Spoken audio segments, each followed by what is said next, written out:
Welcome back. Part of our continuing discussion.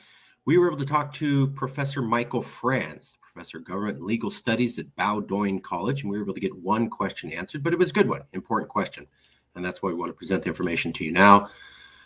He's a professor of government and legal studies at Bowdoin College in Brunswick, Maine. His research interests include campaign finance, political advertising, and interest groups. He teaches courses in campaigns, mass media, voting behavior, citizenship, and research methods. He's also the director of the Wesleyan Media Project, and the predecessor of that project was the Wisconsin Advertising Project.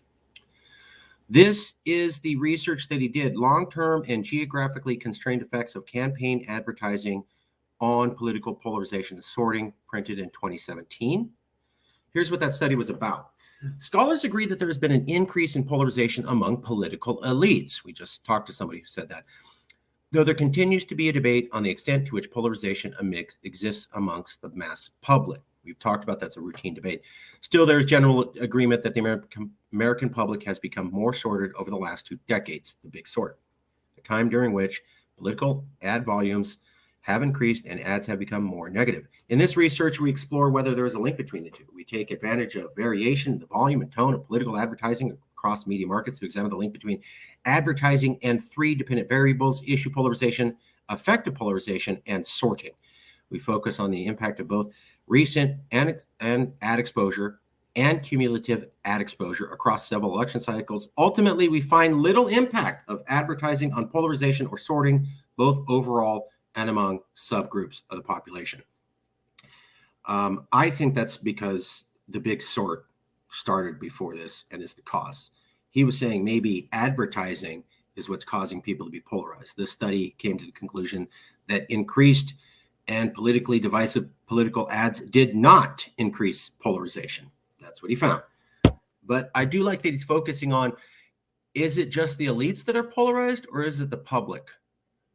And I think what he found was some evidence showing it's probably the public and not just the elites, because you can't say that this advertising from the political parties came and became more extreme and that's what's caused polarization. This evidence didn't support that. Ultimately, we find little impact of advertising on polarization or sorting, both overall and among subgroups of the population.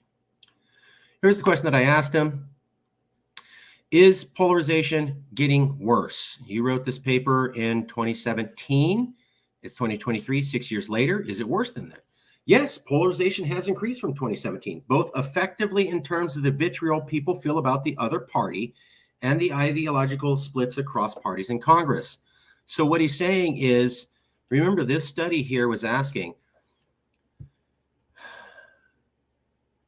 there's general disagreement that the American public has become more sorted over the last 2 decades. Scholars agree there's been an increase in polarization amongst political elites, though there continues to be a debate on the extent to which polarization exists among the mass public. His research said ads did not increase polarization, which seems to suggest the polarization existed with the public. Now, fast forward, the polarization has increased both effectively in terms of the vitriol people feel about the other party and the ideological splits of the parties across Congress. So polarization has increased with the people and the elites. His study was saying, is it the elites or is it the people? He's saying it's the people and the elites. The debt ceiling debate is a good example of the impasse that polarization has fostered. Regardless, I remain unconvinced that traditional broadcasted television ads during elections have anything to do with that increased polarization. That's exactly what a study concluded. I am, however, curious about the impact digital ads has on polarization, especially in terms of the spread of misinformation and the ability to use digital platforms to micro-target information to voters. This is a question that might be very hard to study, though, since we cannot easily measure people's exposure to these ads, a feature of their highly targeted nature. However, lots of folks will turn to this question in the coming years, likely using a range of data. Fair enough, but I would point out that the reason that people are talking about misinformation and tricking voters is because liberal media said Russia hacked the election and got Donald Trump elected because they interfered with social media and influencing voters. Not more than 1% of the vote was shifted by any misinformation or any effort of Russia to interfere in the 2016 election. So he's saying, how much does misinformation cause polarization? I don't know, but the biggest example of misinformation that people pointed to caused no more than 1% impact. Just saying. So that was the question that we asked. Polarization is getting worse amongst both the people and the Congress. And advertising, aka the impact of the television, did not make people more polarized. That's what he found in this study.